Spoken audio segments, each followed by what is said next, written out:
wabarakatuh. Kami dari kelompok 2 kelas D Praktikum Biofarmasetika Farmakokinetika akan menjelaskan tentang ekskresi parasetamol melalui urin dan saliva. Tujuan praktikum kali ini yaitu memahami proses metabolisme dan ekskresi parasetamol serta menganalisis kandungan parasetamol di dalam urin dan saliva. Parasetamol atau acetaminophen adalah obat analgesik antipiretik yang populer dan digunakan untuk melegakan sakit kepala, sakit ringan, dan demam. Parasetamol dalam dosis standar, tetapi karena mudah didapat, overdosis obat, baik sengaja maupun tidak sengaja, sering terjadi. Berbeda dengan obat analgesik yang lain seperti aspirin dan ibuprofen, parasetamol tidak memiliki sifat anti radang.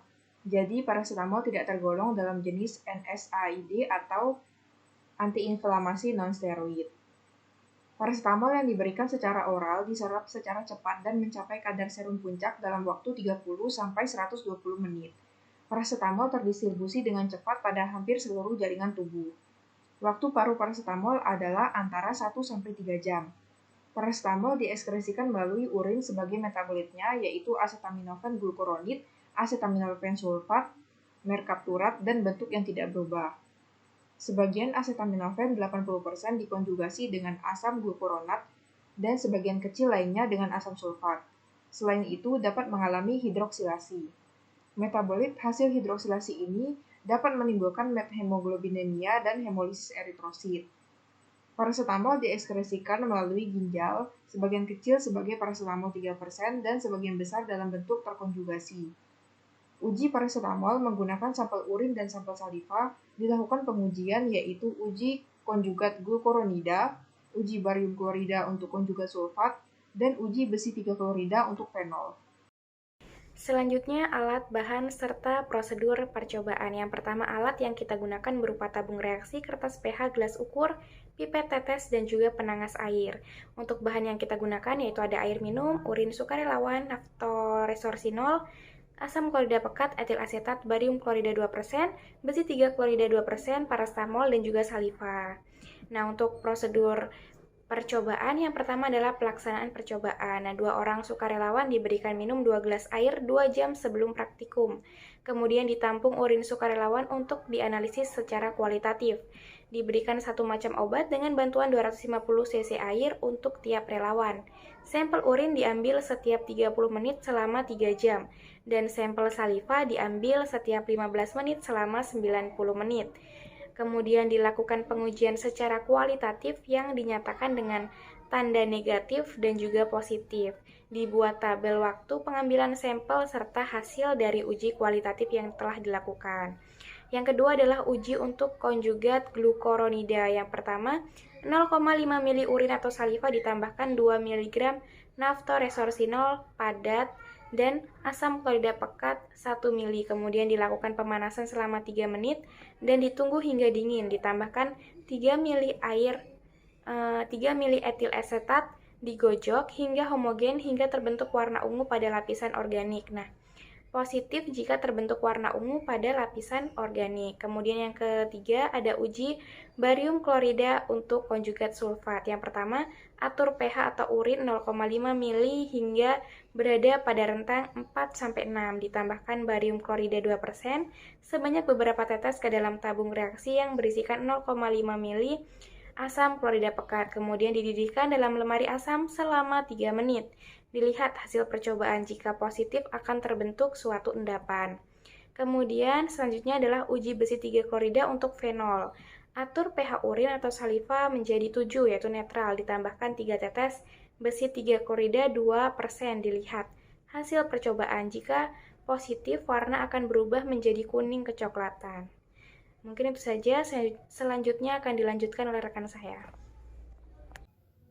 Percobaan kali ini dilakukan analisis kualitatif suatu senyawa obat yang dimetabolisme oleh tubuh serta diekskresikan melalui urin atau saliva untuk mengetahui apakah senyawa obat tersebut masih tersisa di dalam urin maupun saliva dalam keadaan waktu tertentu.